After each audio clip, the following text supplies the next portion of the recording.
예. 57페이지.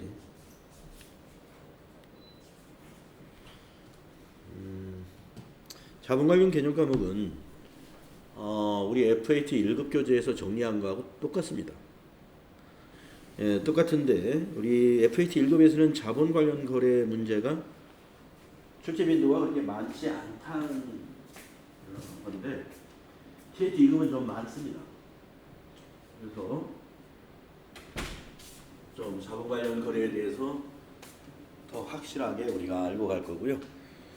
뒤에 문제 풀면서 또 여러분이 다져지리라고 보고, 먼저 한번 자본 관련 개념 과목에서 먼저 자본금 아시죠?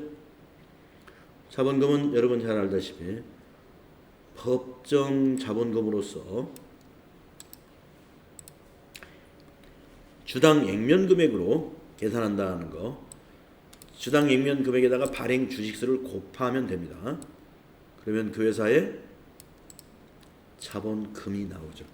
그래서 우리가 유상증자 한다 그러면 만약에 차변에 현금 들어오고 대변에 자본금이 되겠습니다. 그래서 주의해 보면은 자본금은 무조건 액면 금액으로 회계 처리하시오. 이거 잊지 마시고. 액면 발행의 경우 신주 발행비는 그러면 주식 할인 발행 차금에 가산해야 된다. 액면 발행했는데 주식 할인 발행 안 했는데 그래도 주식 발행 비용을 주식 할인 발행 차금으로 정리해야 돼요.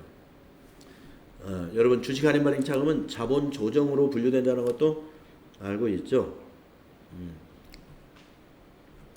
주식 할인 발행 차금, 신주 발행비, 액면 발행 시에는 주식 할인 발행 차금으로 신주 발행비가 정리됩니다. 알아두시고, 그 다음에 자본 잉여금 쪽으로 갈까요? 자, 자본 잉여금의 첫 번째 주식 발행 초과금이 나옵니다. 이런 경우죠. 유상증자 할 때 주식을 액면 금액 이상으로 발행하는 경우에 해당이 되죠. 그래서 자본금이 10,000원인데, 즉 액면 금액이 10,000원인데 주식을 15,000원에 발행을 했다면, 현금 발행했으면 차변에 현금이 15,000원 들어오겠죠. 그리고 나머지 5,000원은 대변에 주식 발행 초과금이 된다. 이 5,000원이 바로 자본 잉여금으로 분류된다. 자, FAT 1급에서 다 했던 내용이고요. 그 다음 페이지 가보면 감자차익. 이것 또한 FAT 1급에서 했었죠. 자, 유상감자 시에 유상으로 주식을 사가지고 소각한다는 거잖아요. 그러면은 유상감자 하는데 액면 금액이 더 크고 유상으로 취득한 금액이 작다는 거예요. 그러면 액면 금액이 가령 5,000원짜리가 있는데 5,000원짜리 주식 한 주를 4,000원에 현금으로 샀다는 거예요. 그러면 대변의 현금은 4,000원이죠. 그래가지고 소각시켰어요. 그러면 그게 감자죠. 감자. 유상감자. 그러면 1,000원의 차이는 감자 차익. 이게 단기의 손익계산서로 가나요? 아니죠. 감자 차익은 자본 조정에 해당이 된다. 아니, 자본 잉여금. 예. 지금 우리 자본 잉여금 하고 있죠. 예. 그리고 이 감자 차익하고요. 나중에 자본 조정에 감자 차손이 있는데 이런 것은 서로 상계 처리한다는 것도 알아두셔야 돼요. 그래서 자본 조정에 해당되는 개정 과목들, 주식 할인 발행 차금, 주식을 액면 금액 이하로 발행할 때 주식 할인 발행 차금은 자본 조정이다. 그 다음에 감자 차손도 자본 조정이다. 아까 감자 차익은 대변 쪽에 나타나죠. 감자 차손은 자본의 차감 계정이기 때문에 차변에 나타나죠. 자본 감소로. 감자 차손. 그래서 이런 경우는 뭐냐면은 액면 금액 5,000원짜리 주식을 사가지고 소각했어요. 그러면 차변에 자본금이 5,000원 감소합니다. 그러면 대변에 현금은 6,000원 들어갔겠죠. 6,000원 주고 샀으니까. 그러면 자산이 6,000원 감소했어요. 나머지 1,000원이 뭐냐? 감자 차손. 자본 조정 항목이다 하는 겁니다.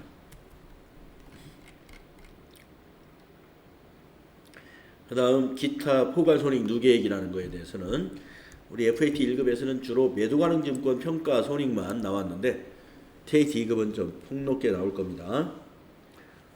이것까지 나올 거예요. 해외사업 환산손익, 재평가, 잉여금, 이것까지 나올 수 있다.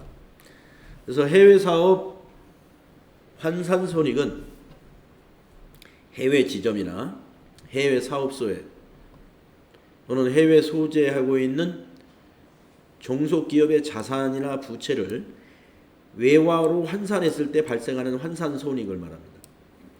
그래서 해외사업 환산손익은 단기의 손익계산서로 가지 않고 기타 포괄손익 누계액에 해당이 된다는 거 기억해 주시고요. 그 다음에 재평가 잉여금은 유형자산의 재평가를 말합니다. 유형자산이라 그러면 토지, 건물 이런 것 등이 해당이 되는데 뭐 기계나 이런 건 잘 재평가 안 해요. 비품이나 이런 거 금액이 작지 않습니까? 그런데 토지나 건물은 이 부동산 가격이 상승세에 있는 우리나라 같은 경우에는 많이 차이가 나면은 재평가를 하는 것이 합리적이죠. 그래서 유형자산을 재평가 모형에 따라 공정가치로 평가할 경우에 원가 모형이면 평가 안 해요. 원가 모형이면. 근데 이게 재평가 모형이라는 것은 공정가치에 따라서 장부를 고쳐주는 평가를 말합니다. 공정가치가 상승하여 발생하는 재평가 이익, 이거를 재평가 잉여금이라고 해요. 이거 기타 포괄손익 누계액입니다. 근데 공정가치가 하락을 해서 발생하는 재평가 손실이 있을 수 있는데 이거는 재평가 잉여금이 아니에요. 재평가 손실은 손익계산서로 갑니다. 단기의 손익으로 인식한다는 거. 네. 그래서 가격이 올라갔을 때만 자본의 기타 포괄손익 누계액이 되는 재평가 잉여금의 특징 여러분 알아두시면 되겠고요. 그럼 문제가 뒤에 나올 수 있으니까 그때 또 보도록 하겠습니다. 자, 이익잉여금에 대해서는 여러분 결산 때 당기순이익이 뭐로 와요? 처분전 이익잉여금이 되죠. 우리가 이걸 처분전 이익잉여금이라는 말보다는 미처분 이익잉여금 이렇게 쓰죠. 미처분 이익잉여금. 그래서 전기 말의 미처분 이익잉여금은 단기로 이월된 2월 이익잉여금과 같은 것이고 그 이월된 2월 이익잉여금에다가 당기순이익이 더해지고 그것이 단기의 미처분 이익잉여금이 되는 것이죠. 예, 그 다음에 이제 그 이익잉여금에서 뭐를 합니까? 주주에게 배당도 하고 자본금으로 전입도 하고 자본금 전입이라는 것은 무상증자를 말하는 거죠. 주식을 그냥 주는 거예요. 예, 현금이 아니라 주식으로도 배당을 할 수 있으니까 주식을 주면 우리 회사의 주식수가 늘어나니까 자본금이 늘어나죠. 그래서 자본금으로 전입 또는 자본조정 항목의 상각. 자본조정 항목이라는 것은 주식 할인 발행 차금이라든가 이런 것이 있는데 거기에서 빼준다 이거예요. 자본조정 항목을 상각시킬 때도 이 미처분 이익잉여금을 가지고 한다. 그래서 여기에 있는 이익잉여금은 우리가 영업이익을 가지고 나타나는 것이고 영업이익을 가지고 그걸 가지고 임의로 회사가 임의로 적립할 수도 있고 그리고 기타 법정 적립금이라든가 이익준비금처럼 이익준비금은 상법에서 정한다고 그랬죠. 상법에서 자본금의 2분의 1에 달할 때까지 결산 때마다 금전 이익 배당, 즉 이걸 현금 배당이라고 그래요.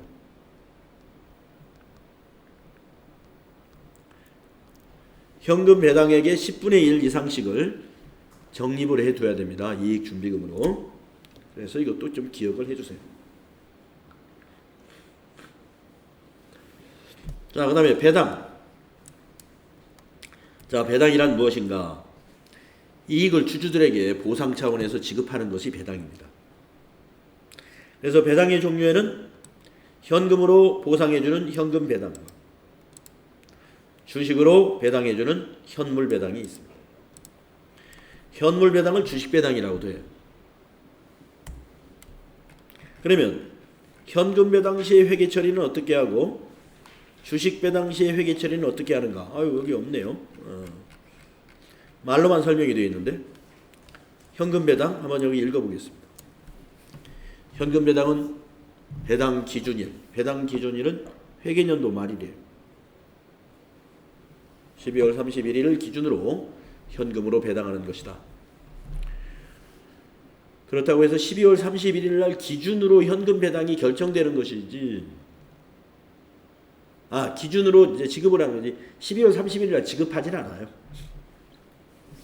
자, 더 읽어봐야 돼요. 예를 들어 매년 12월 31일 회계년도 말인 회사에서 2018년도분 현금 배당은 2019년 초에 이사회 의결을 거쳐서 주주총회에서 확정이 된다 그랬죠. 예.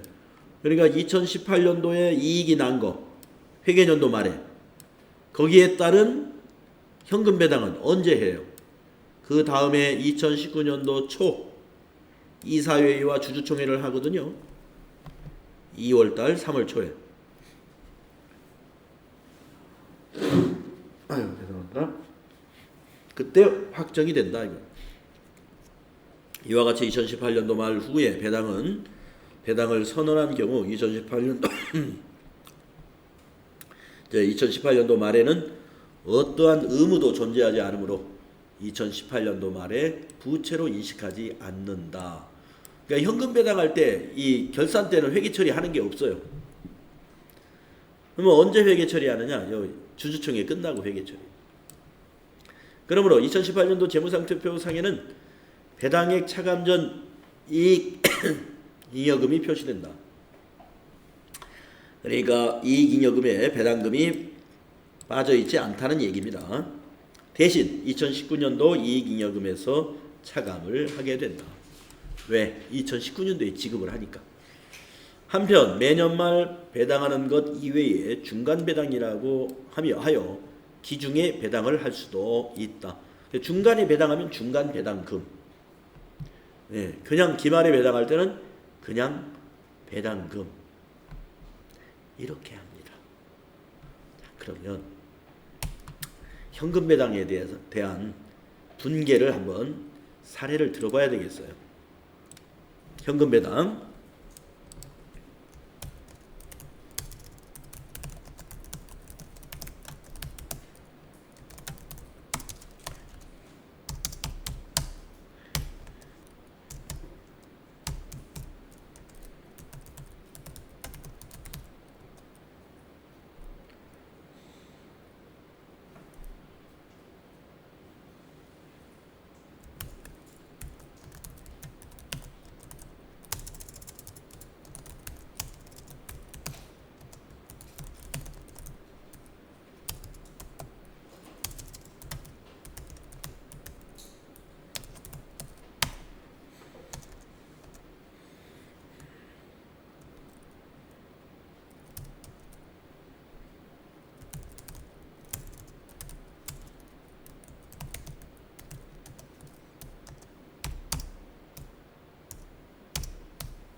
자, 이거 한번 회계 처리해 봅시다. 자, 이 회사의 10%를 2019년도에 주주총회에서 2018년도 실적에 대하여 10% 현금 배당을 의결했습니다. 그러면 여기서 10%는 얼마를 배당한다는 걸까요?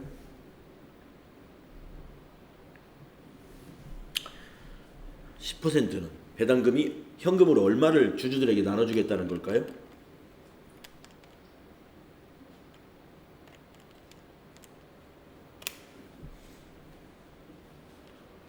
여러분 이렇게 하면 자본금이 얼마예요 지금? 10만 주 발행, 우리 회사의 발행 주식수는 10만 주고 액면가는 5,000원이래요.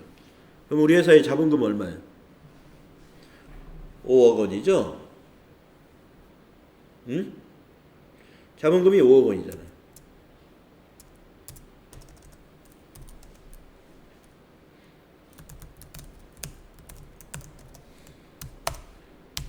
(5억) 원의 10%. 자, 어떻게 회계 처리하느냐? 차변에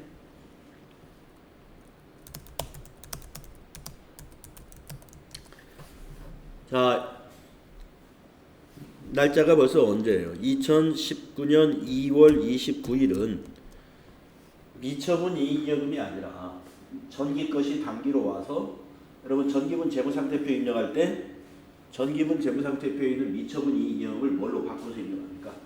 2월 이익여금으로 바꿔서 입력하죠? 그러니까 이때 2월 달에는 이미 미처분 이익여금이 아니라 2월 이익여금인 것이죠. 그래서 차변에 2월 이익여금 5천만 원, 이게 뭐예요? 자본 감소. 대변은 오늘 5천만 원을 2월 29일 날 주는 게 아닙니다. 의결이 결정났으면 주주총회 끝나고 나서 여러 가지 준비를 해야 돼요. 준비. 그래서 2월 29일에는 우리가 아직 지급하지 않은 배당금이라서 미지급 배당금이라는 부채 계정을 씁니다. 미지급 배당금.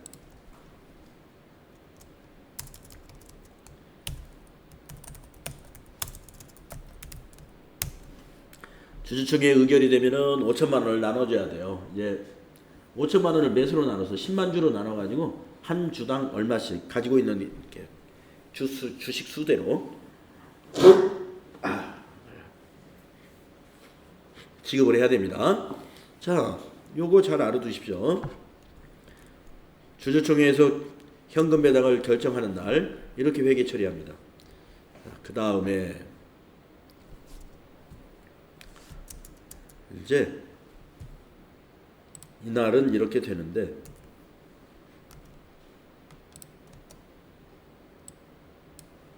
준비를 다 했어요. 준비를 다 해서 다음 달에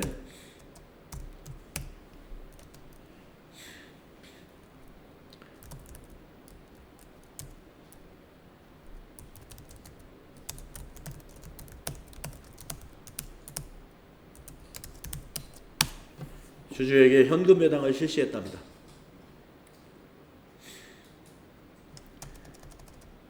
또한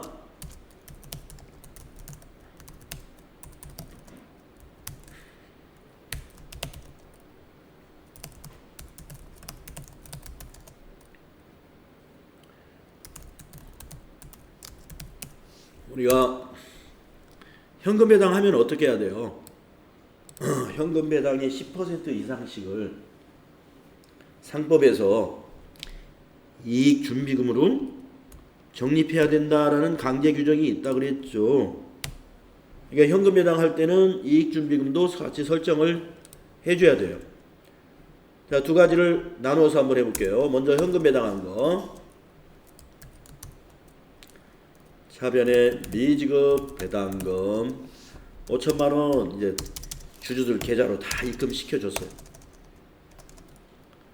대변은 우리 회사 보통 예금에서 나갔어.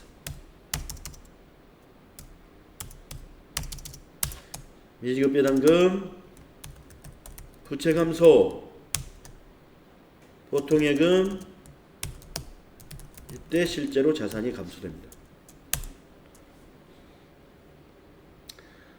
자, 또 한 건이 있죠. 현금 배당의 10%를 이익 준비금으로 설정했죠. 차변에 2월 이익잉여금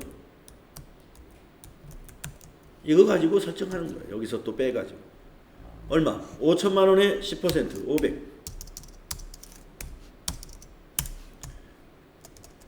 이게 자본 감소. 대변 뭘로 설정했어요? 이익 준비금으로 500만.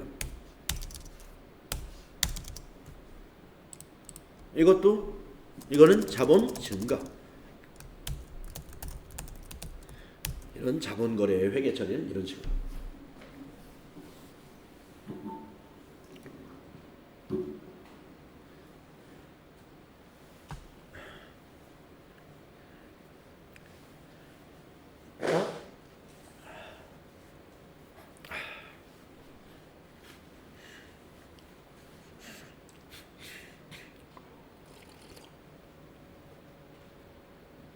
네.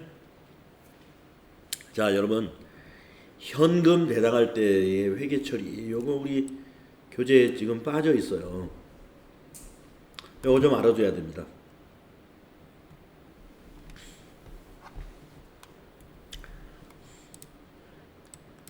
인쇄를 하나 해줄까요, 이걸?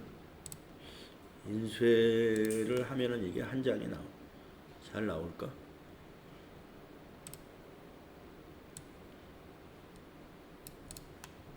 아예 밑에 저기도 있으니까 주식 배당까지 해요. 주식 배당도 예제가 없으니까 이것도 비슷합니다. 이것도 한번 예제를 넣어보겠습니다.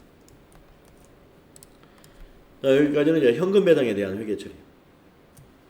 그러면 주식, 이걸 현물 배당이라고 한다고 그랬죠? 주식 배당을 현물 배당 또는 주식 배당 같은 말이에요.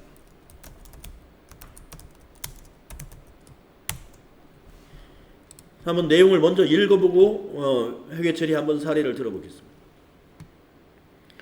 주식 배당이란 영업활동의 결과로 발생한 이익을 현금으로 배분하지 않고 새로이 발행하는 주식으로 주주에게 그 지분 비율에 따라 무상으로 배분하는 것이다. 이익 없이 하는 배당은 곧 회사의 부실화를 초래하므로 상법은 이익 배당에 관하여 엄격한 규제를 하고 있다. 그러니까 이게 말이죠. 이익 배당을 하면은 주주들은 좋죠. 근데 이익이 난 것이 전부 주주들이 다 나눠 가져버리면 회사가 앞으로 필요한 돈들은 어떻게 할 거예요? 예, 신공장, 신기술도 개발해야 되고.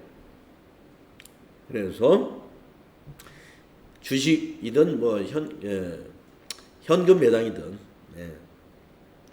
현금 배당은 특히 회사의 부실화를 가져오기 때문에 엄격히 규제합니다. 자, 주식 배당을 실시하는 기업 입장에서는 무상증자와 다름이 없으므로 회사의 자본 구성 내용의 변동을 가져올 뿐 자본 자체의 변동은 없다. 자본 총액의 변동이 없습니다. 왜? 2월 이익잉여금을 자본금으로 돌려주는 거니까 자본 총액의 변화가 없어요. 주식 배당은 없으므로 회사의 자본 구성 내용의 변동을 가져올 뿐 자본 전체의 변동은 없다. 또한 주식 배당을 수령한 자 입장에서는 자산의 증가로 보지 아니하고 주식 수만 조정하면 된다. 그 배당받은 회사가 만약에 회사가 배당을 받았다면은 장부의 금액은 안 고쳐요. 수량만 고치면 되고요. 자, 주식 배당액도 주주총회에서 결정될 때 일반적으로 다음 회계년도 초에 결정되므로 기말에는 별도의 회계 처리가 필요하지 않습니다. 발행 주식의 액면 금액을 배당액으로 하여 자본금의 증가와 이익잉여금의 감소로 회계 처리하면 됩니다. 그럼 이걸 자본금 증가와 이익잉여금의 감소, 이게 무슨 얘기냐? 이렇게 하면 된다는 거예요. 자, 이것도 의결이 나야 됩니다. 2019년 2월 27일 날 이번에는 주주총회에서 10%만큼 현물 배당이 결정했어요. 현물 배당. 조금 전에는 현금 배당. 이번에는 현물 배당. 현금을 배당하면 회사가 잘못되면 부실로 가니까 주주들에게 주식만 주겠다. 자, 그러면 10%가 얼마예요? 5억 원의 10%는 5천만 원이죠. 자, 차변에 뭐가 감소해요?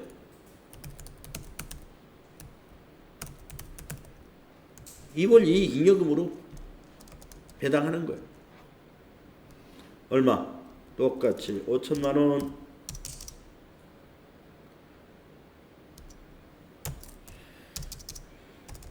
대변에 이걸 뭘로 줘요? 주식으로 주니까 대변에 자본금. 이것도 준비가 필요해. 자, 2월 27일 날 주주총회를 한다고 그래서 그날 주식을 인수해서 줄 수 있나요? 안 되죠. 주주총회에서 결정 났으면 이제 결정 났으니까 현물 배당 하려면은 사무적인 절차가 필요하잖아요. 그래서 이날은 이렇게 미교부 개정 과목이 이런 게 만들어져요. 미교부 주식, 미교부 배당금이라고 해요. 미교부 배당금. 아까는 현금으로 배당할 때는 미지급 배당금. 여기서는 미지급이 아니라 미교부. 그 미교부.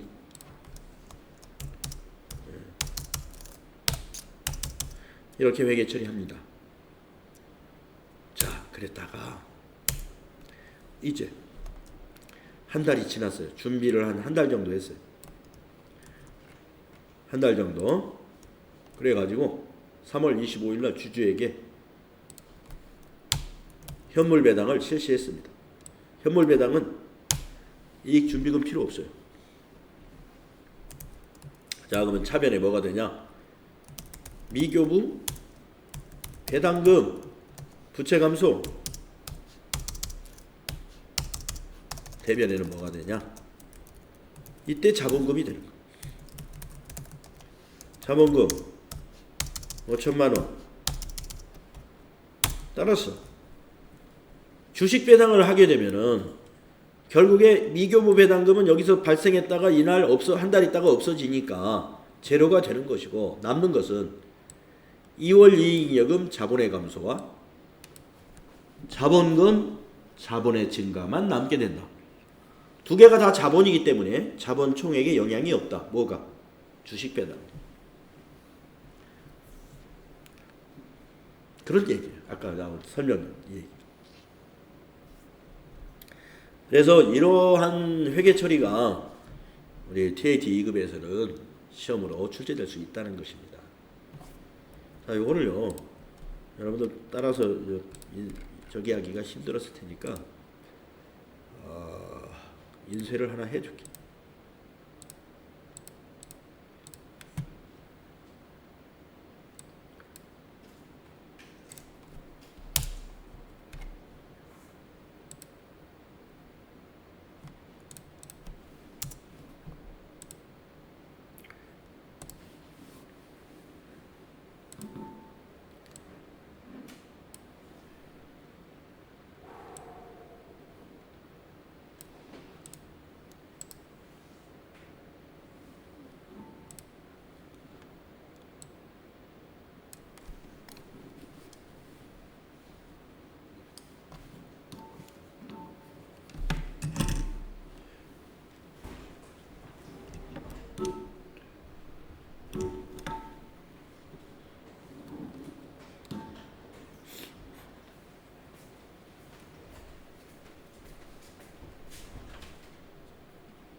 한 장밖에 안 나왔나?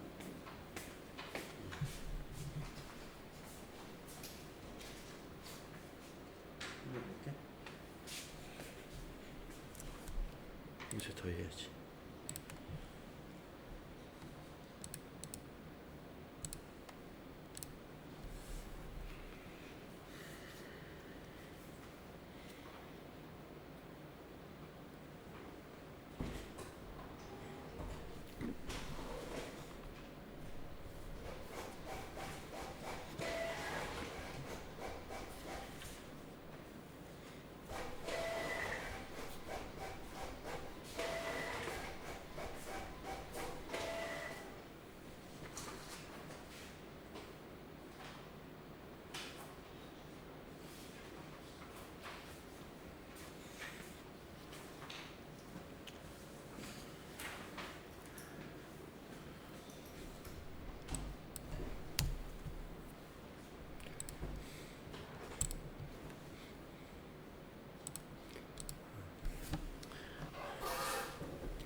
그래서 예제를 통해서 우리가 알아봤습니다.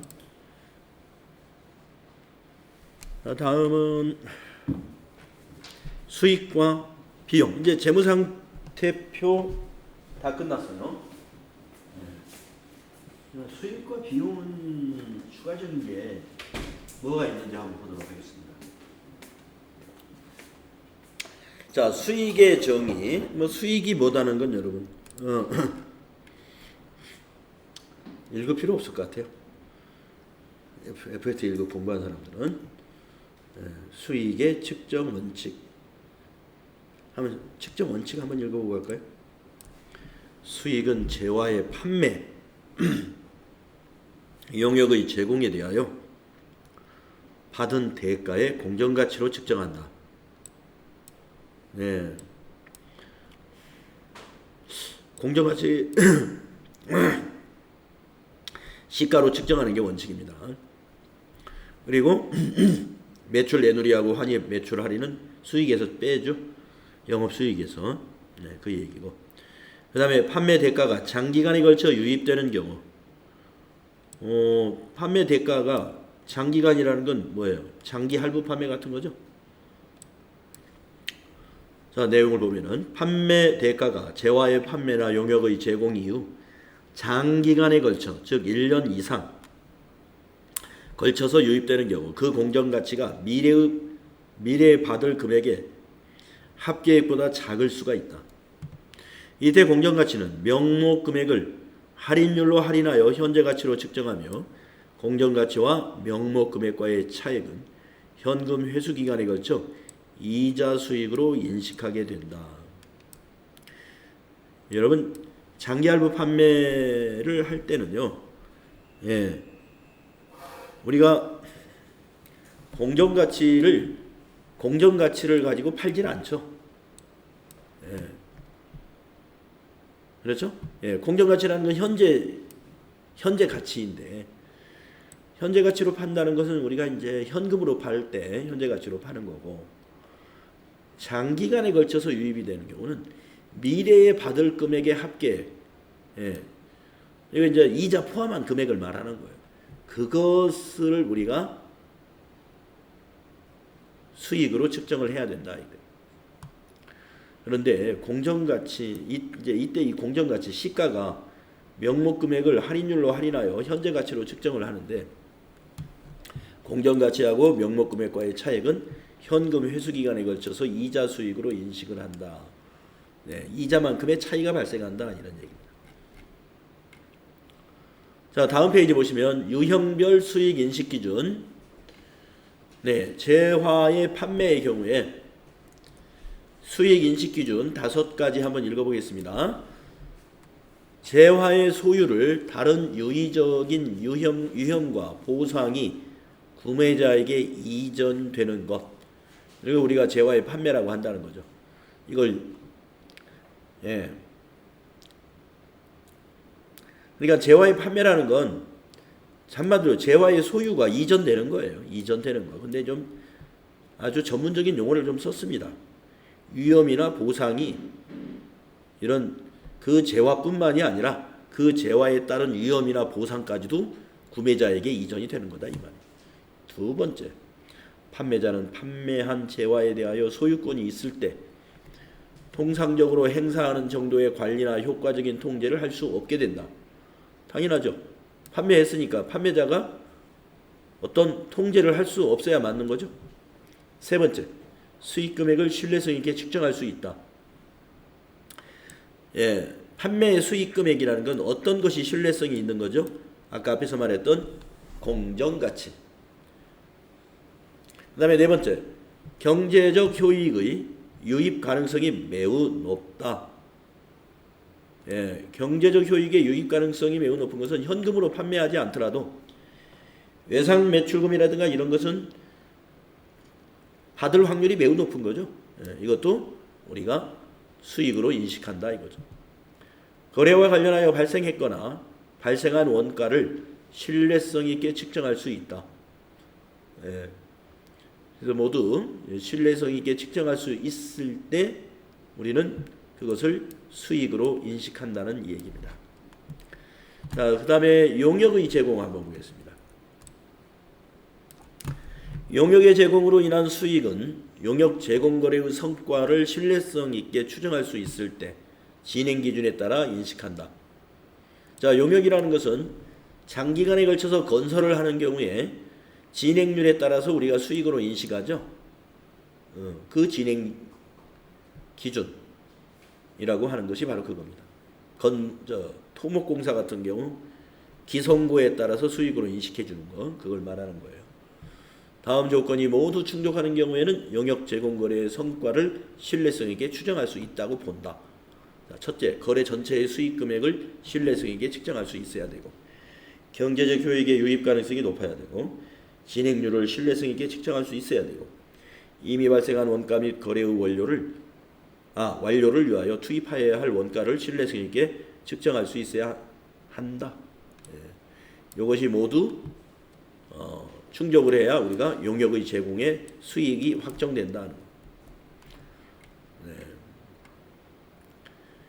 용역 제공의 진행률은 1 또는 3을 이용하여 계산한다.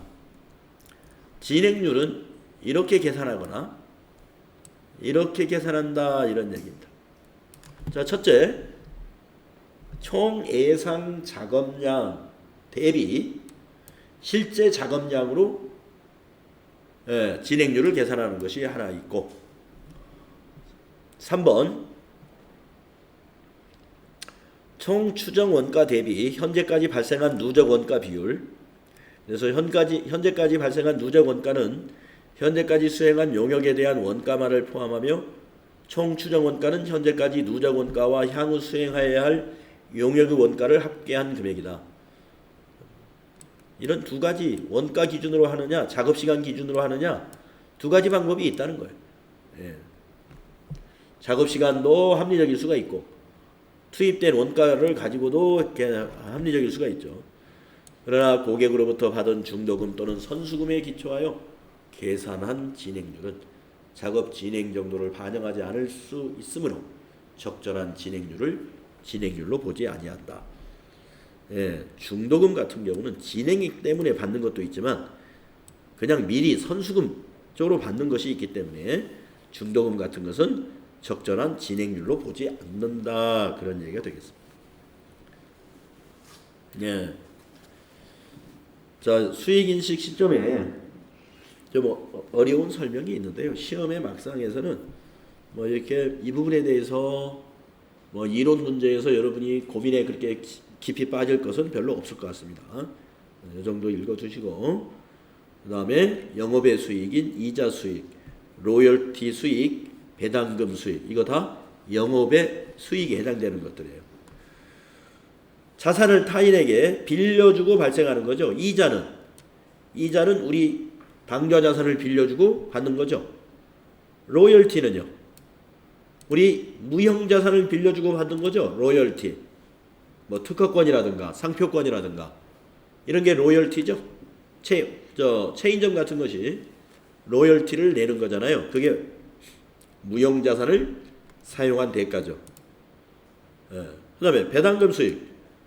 배당금 수익은 우리가 주식을 투자를 했을 때 배당금을 받을 수 있는 거죠.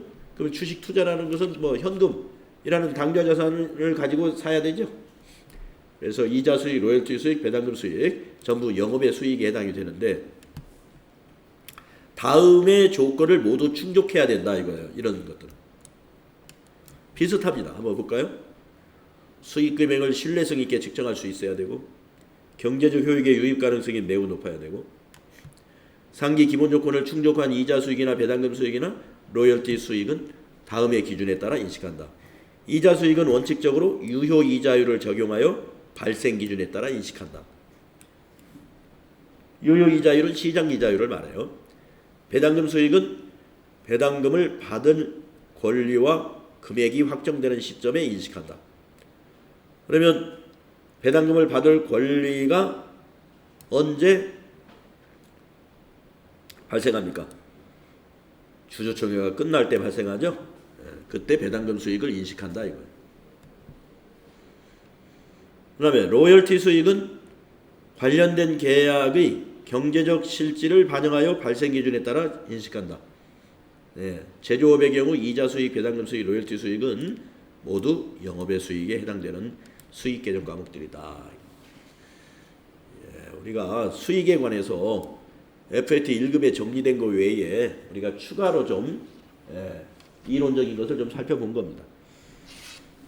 그리고 FAT 1급에서는 이자 수익은 있었지만 배당금 수익이라든가 로열티 수익과 같은 영업의 수익 개념 과목은 언급이 안 됐었죠.